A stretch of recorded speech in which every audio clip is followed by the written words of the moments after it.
You're watching the Intel Network and Edge V Summit series with our focus today on the network at the edge. Despite a decade of promise, Industry 4.0 has largely failed to achieve the wide-scale adoption rates that were predicted. So what have been the reasons behind this, and how can the emergence of edge technologies and solutions, coupled with 5G networking, help SMEs and manufacturing companies solve their industrial problems? Joining me now to discuss the challenges and opportunities are Mark Olding, Chief Marketing Officer, EXOR International; Caroline Chan, VP and GM 5G Infrastructure Division Network Platform Group at Intel; Brian McCarson, VP Internet of Things Group and Director Industrial Systems Engineering and Architecture at Intel; and Bob Pike, GM Smart Edge Division at Intel. Good to see you all. Thanks very much indeed for joining us on the program today. Thanks for having us. Yeah, pleasure to be here. Yeah. Mark, EXOR has been providing solutions, specialised solutions to the industry for decades now. You're well placed to identify and deal with the corresponding challenges. This journey towards smart manufacturing hasn't been easy. What do you think are the inherent problems with respect to realising Industry 4.0? Well, I think that there are various factors. It's never going to be particularly simple to answer that question. But I think that one of the main issues is a mindset change. As you correctly said, Industry 4.0 has been spoken about since 2011. So we're coming up to the 10th anniversary of this particular talk of technology and benefits.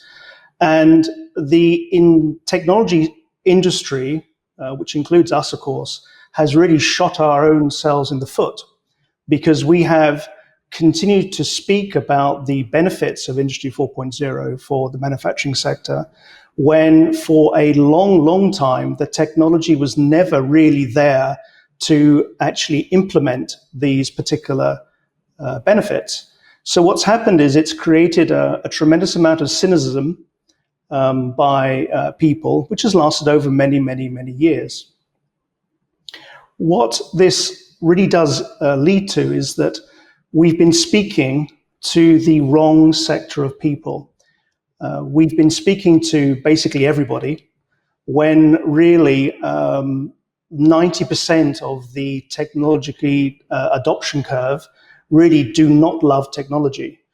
It's only the sort of 5 to 10% of visionaries who really love technology, who would be very happy to adopt technologies which are still very preliminary, still very new, where there are still some problems.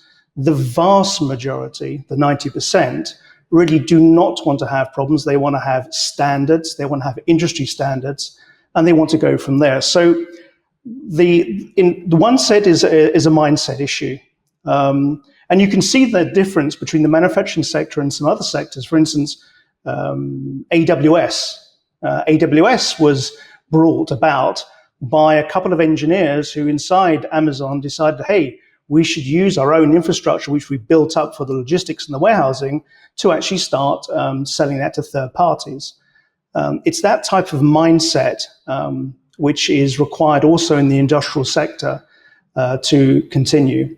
What we find as EXOR, apart from trying to address that mindset issue, which is done through trust really more than anything else, we also come across 5 principal problems that we need to try to resolve for people. And this is where we move more over towards the technology problems as opposed to the mindset problems. The first of which is systems. We go into companies and they tell us they have a vast array of machines, a vast array of protocols, which is tremendous. I mean, we ourselves have over 200 protocols we speak to. There are a lot of other companies who do the same, and a lot of them are needed. The second issue is that these manufacturers, they say, well, what are we actually going to do with all this data? Even if they do get connected and all that technology issue is put about, what are they going to do with this vast quantity of data? In fact, it's quite overwhelming. What pretty needs to be happening for that is to some sort of selection to take place before the data goes to the cloud. The third issue is they worry about geographic dispersion. A lot of companies have very many locations around the country, around the world, and they really concern themselves how they bring all that data in a secure manner to one location. Then we're left with legacy machines, a very classic brownfield type of idea where it's connected to the protocols, the systems issue I mentioned before, but this is also the fact that it's very hard to rewire a factory once you've done it. And so there are a lot of legacy issues that address there. And finally, people want to know how the hardware that exists at the edge to allow them to do this Industry 4.0 benefits is going to look. Is it going to be scalable? Is it going to be flexible enough to cover all the machines they have in their actual factory? So we have these 5 principal problems that I think that we need to, or we're trying to address. And interestingly enough, for this particular discussion, the main solution to all those 5 problems takes place at the edge. Thanks, Mark. And let's open this up to our other guests. Caroline, would you like to express your thoughts as to what these inherent problems are? So, I mean, Mark really described the problem really well. This is not a solution looking for a problem. The problem that he described, I think we are at the right time to solve it. The 2 things that really happen. Number one is the wireless, especially 5G, is really starting to give not just the connectivity, but it bundles in a different type of algorithm that allows ultra low latency, that one of the issues that he brought up. And the fact that it has a low enough TCO that can connect many devices. That's another issue that Mark mentioned. And most of all is because the network has been going through this network transformation, the virtualization, makes the network looks more like a compute issue rather than just a connectivity issue. It inherently allows a lot of the software to be residing on the edge to analyze the data, capture the data before it goes to the cloud. So in combination, the 5G, the network transformation, puts it a very good foundation to start, working through the 5 issues that Industrial 4.0 faces. Brian, have you got any views on the problems that we're seeing here? Yeah, I think what Mark stated is exactly right. When we first started talking about Industry 4.0, it was more of a promise or a vision of what we could achieve if we brought all these technologies together. The reality is not all those technologies were ready. And even when we had some preliminary technologies, there's still some major challenges. Mark mentioned, over 200 languages or protocols that are being spoken in his factories. And this presents a massive communication challenge. And it makes it very difficult to try to seamlessly integrate new software capabilities. And when you're trying to deploy AI at the edge, and you're having to overcome all these communication firewalls that get in the way of elegant software, this can really slow things down. And in many cases, it can make it either cost prohibitive or technologically prohibitive to the point that you just don't have enough ROI. So for me, starting to overcome these barriers in how machines communicate with one another, the connectivity technologies that they use, and understanding that in a multi-tenant environment, you're going to have to bring these machines and applications closer together. That's one of the biggest barriers that we're going to have to overcome in order to really achieve this promise or vision of Industry 4.0. Thanks, Brian. Mark, if I can ask you about SMEs and small and medium-sized businesses, how are they gearing up for 5G and AI? And what are their specific challenges when compared to some of the larger manufacturers? Well, again, going back to what I said before, if you talk to the SME who are visionaries, then yes, they are thinking about artificial intelligence. Unfortunately, 5G still remains out of reach for most of these companies. It's extremely expensive to get that type of coverage. If you speak to the mainstream, as I mentioned before, this 90%, they would tend to laugh at you if you mentioned artificial intelligence. and start talking about that was first of all spoken about in 1952. And the idea of 5G just isn't there. So again, we have to be very, very careful in terms of who we are, our target, who we are trying to address. Because I think, as my other co-presenters have mentioned, 5G does promise a great solution to these things in combination with something that works at a very high level at the edge, and the computing power at the edge in an environment which, as I mentioned before, is a place where people fix things with a hammer. It's hot, it's dirty, it's humid, there's dust, there's grease, there's oil. People are not going to treat it as if it were an iMac or a beautiful PC. They're going to smash it around, and the hardware has to remain in place and work perfectly for at least 5 years. That poses a tremendous challenge from a technological point of view of being able to put the computational power that is needed to in combination with 5G to make these things work. So I still think we are a little bit away, and as we are a little bit away, we have to be very careful the target audience that we speak to. Otherwise, we're going to scare again the mainstream. And if I may sort of add one last thing, because it's this mainstream. The whole point about Industry 4.0 is that it's disruptive technology. It's supposed to completely change every industry. People are able to use their own understanding and knowledge of their own company, their own sector, and digitalize that, and maybe even sell that particular knowledge onto others.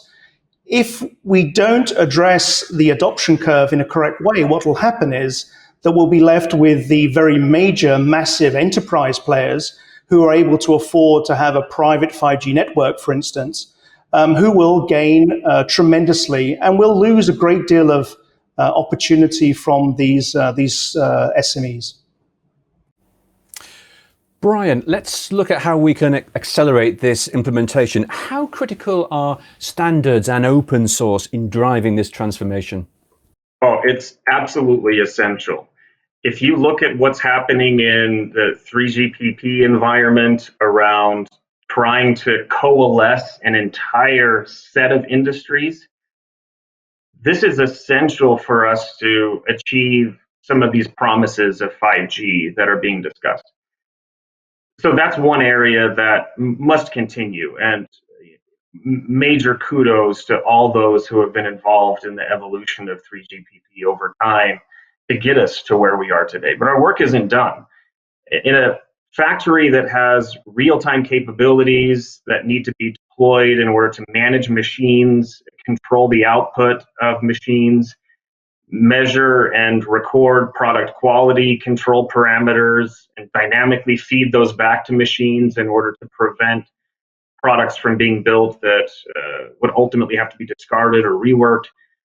All these things require capabilities like time-sensitive networking and time-coordinated compute over both local and wide area networks. And this is going to require a collaboration across a variety of different industries and a variety of different machine builders if we expect a factory to be able to be orchestrated. When I think about how a factory runs, I like to think of an orchestra. And we have all these different instruments, each with their own purpose, but they all have to come together in a unified way. And I view the standards world as not necessarily changing the players themselves, changing the machines themselves, as much as I view it as providing a conductor to help all these systems and machines harmonize with one another. And another area that I'm seeing exceptional progress in is the Open Process Automation Forum. Intel's heavily involved in that, as are a few other very critical players in the market, both solution and ingredient delivery players and the companies themselves that own these factories. And standards like the OPC UA, I think, are starting to show some promise. at helping us overcome some of these communication barriers that Mark talked about earlier. And my belief is that if we continue to invest in this area, it won't inhibit innovation by any means.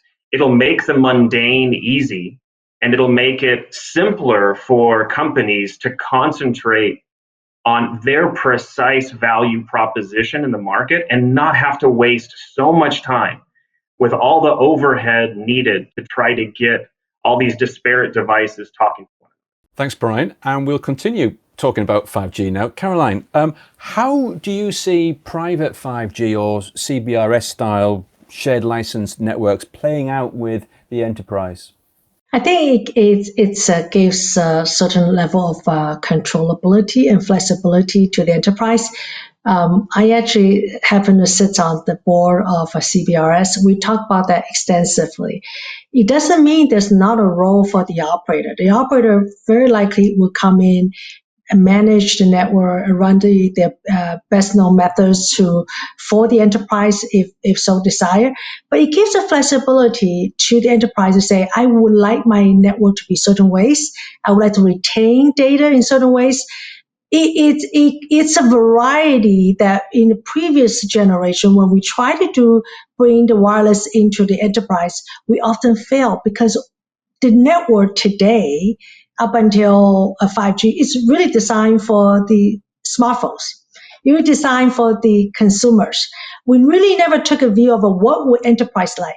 I think for 5G, and there's a new release coming out of 5G NR-U, really started saying, okay, this network we need to design from the ground up, including some of the algorithm, the security protocols, the ability to optimize and collapse the stacks that ranging from 3GPP to non-3GPP. And that's a key point.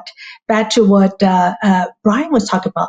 You have to make it easier, integrated, and consumable for the CIO, the factory owners to take it on. I think that having the concept of a private network started changing the mindset of most of the telco design engineers to say, this is what the network should be operated, not so much from a macro consumer driven, but more from a private and enterprise driven angle.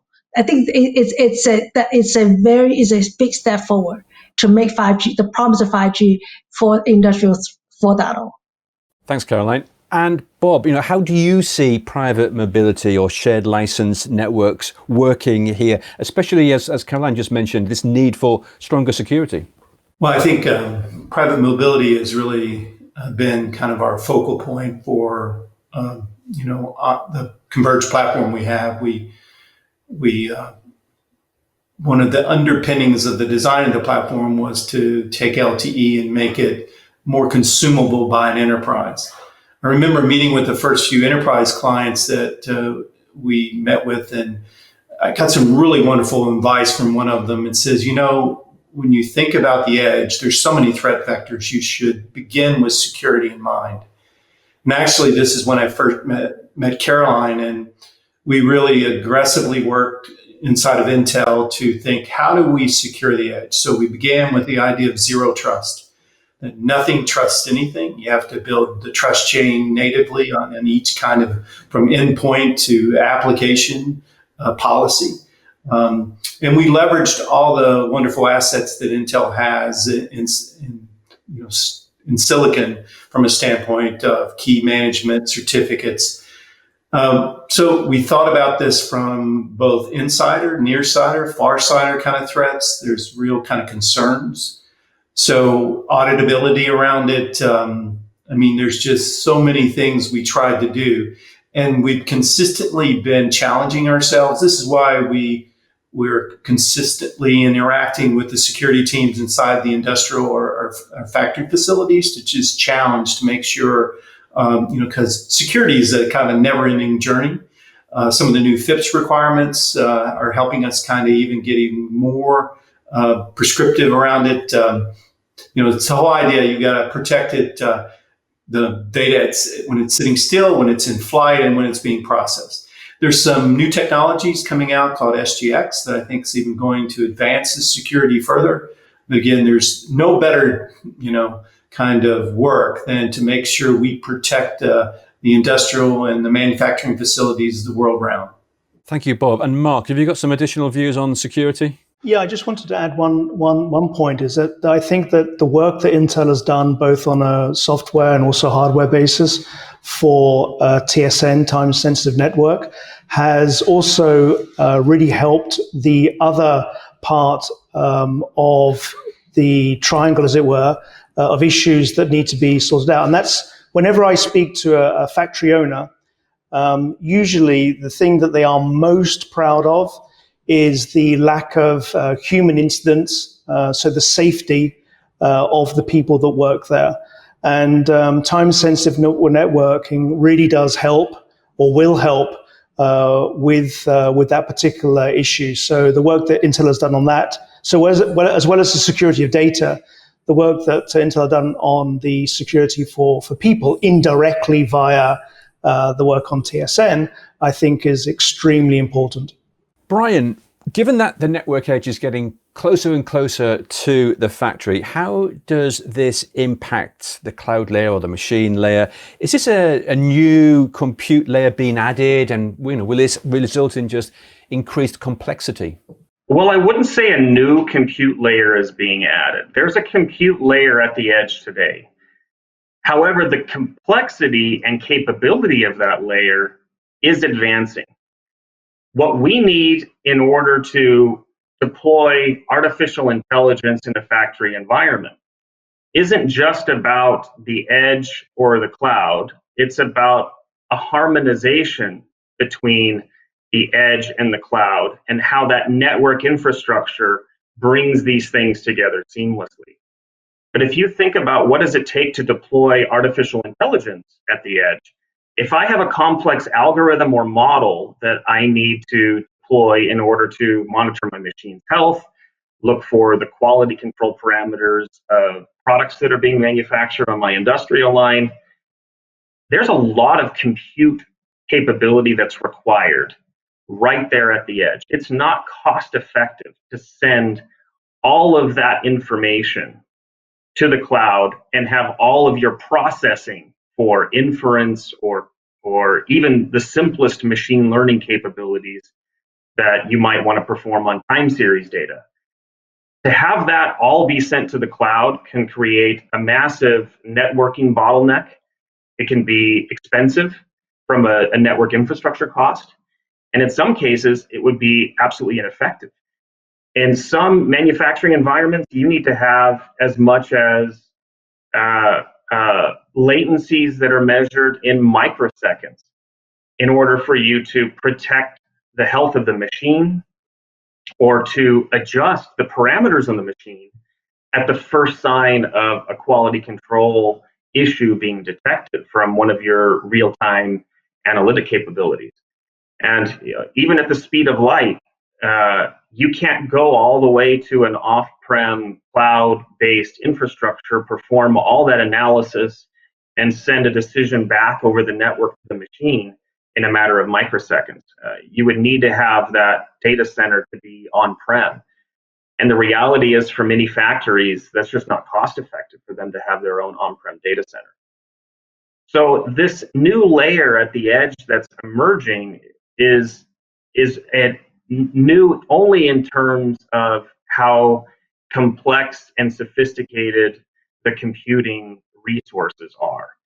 It still is residing in a layer where you might have typically seen an MCU or an ASIC that's simply collecting sensor data and pushing that up to the cloud in a more traditional IoT environment.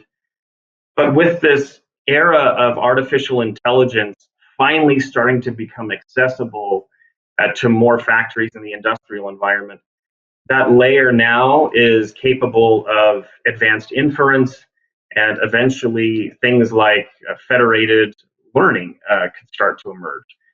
And so if we start building in the advanced computing, storage, and connectivity capabilities at that edge, we make that machine future ready. And if we start concentrating more on developing software that's in a microservices, multi-tenant friendly configuration, we also make that combined solution more future ready, and make it possible to go deploy applications much easier without the traditional complexities of trying to link into a number of different proprietary communication protocols or connectivity protocols in the more traditional historical industrial landscape that we're used to seeing. Thanks, Brian. Mark, do you want to pick up on something that Brian has just said? Yeah, yes, I would. I would like to again emphasize how important the edge is. This edge hardware, I mean, because Brian is exactly right. Sometimes these edge devices are being asked to produce, to capture, to analyze data, and then to send to the cloud the excess data that is not needed for the real-time applications. The quantity of power that is required to do that is tremendous. So I completely agree. I think that the most obvious, key to adoption of Industry 4.0 is very powerful, very rugged edge devices. Great. Bob, can I come back to on-prem? Based on your experience, what are some of the benefits that you've seen from industrial customers who are implementing on-premise edge technologies? Well, I think there's two areas that in an industrial setting, especially in a manufacturing setting, time matters. Time matters in the productivity of an industrial engineer, of how quickly you can move things through the factory, getting parts to a location. Anywhere where we can take time out of the equation and give it back to the factory is kind of a positive end result. And that's probably the most exciting things to us, is watching how excited somebody gets for just saving a few minutes on something. Some of it has to do with the fact that we now, with these edge nodes, have a converged state. It's from top to bottom virtualized state. So you've got networking elements, you've got the capacity to have an application running there, you have the access methods terminated. So you can set policy to be able to make changes very quickly, which would have been very difficult to do in kind of the stovepipes that exist inside the factories. And so I think that's what's been interesting, is watching the excitement around time and then helping an industrial engineer's experience so that they make better decisions, they intervene quicker. I think the brownfield pieces are, some things that we're seeing some wins in that we didn't expect initially. But again, that would be really the anchoring. I mean, when it comes down to it, you either have to financially make sure this is a win. Obviously, you knew to do, but time seems to be an area of key concern. So that's my observations. Thanks, Bob. Caroline, time's an issue, finance is an issue. Is there a way of future-proofing this enterprise choice? I think Mark mentioned that, right? Anything that goes in the factory floor has to be there 5 years minimum. That's why we really looked at it's really a disaggregated software and hardware approach when we built out this 5G network and the edge network. If we're putting something that's ruggedized, dust-proof and so on in there, the software needs to be upgradable. Even as 5G rolls around, we try to, actually the industry has to make it more or less a design principle that this is going to be a upgradable from network for 5G as a different release comes out. You see that in 3GPP, you see different 5G ACIA, which is a standard body really focusing on taking 5G into different industrial, different enterprises. We work with ORAN, for example, and another one that I'm very familiar with, the TIP. Really look at the cloud principle, the cloud native, the cloud service provider point of view to design something that's both IT, OT, and CT, but you really start focusing on the evergreen aspect, using software, but riding on a hardware that has a much longer shelf life. Thanks. And Mark, let's dive into some specifics, shall we? What are some of the Intel-based products and solutions that you've adapted, and what specific capabilities do they address in your factories? Okay, well, we are a technology producer as well. So we have our factory behind, which you can see, a new factory which we are should be in operational 100% by the end of this year.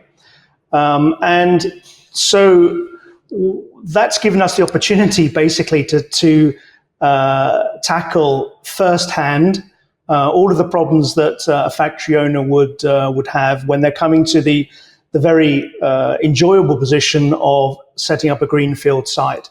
And remember, we are a technology provider, so really we should be able to solve all the problems. And what we found, going back to, again, this thing about the edge, is that it's so key. So we have developed, with the help of Intel, a SOM. It's called the GigaSOM. It has an Apollo Lake SoC with a Cyclone FPGA on exactly the same SOM, which starts at least to give sufficient power, both visual and computational power, for us to actually start to use it and be able to do that produce, capture, and analyze that I mentioned before. Thank you, Mark. And Caroline, how is Intel supporting EXOR in its 5G use cases, and what Intel technologies are being used? We provided this reference stack. We call them Flex RAN, or outside, a lot of people refer to that as a virtualized RAN stack. We provide them with has both LTE and 5G, and we lay on top of it openness and the smart edge software that the Bob's divisions come out of. We clearly work with a lot of the IoT software from Brian's organization. We really put it together as a solution stack rather than just a piecemeal, make it simpler to consume. We setting up different test beds inside of Intel to continue to innovate on top of the 5G. As I mentioned before, the different releases coming out. In fact, we just released a software stack that has a TSN element in it. We'll be working through collapsing a multiple different, even non-3GPP stack. Looking forward to see how do we make the software much more integrated and much more diverse beyond just serving the consumer market, really targeting the enterprise. So we'll continue to work with industry providers like EXOR to, as 5G evolves, we'll continue to enhance our software as well as a silicon portfolio. Thank you, Caroline. And indeed, thank you to all of you for discussing how we can accelerate this Industry 4.0 transformation. And don't forget, you can watch more interviews and discussions on edge networking right here as part of the Intel Network and Edge V Summit series. But for now, thank you for watching and goodbye.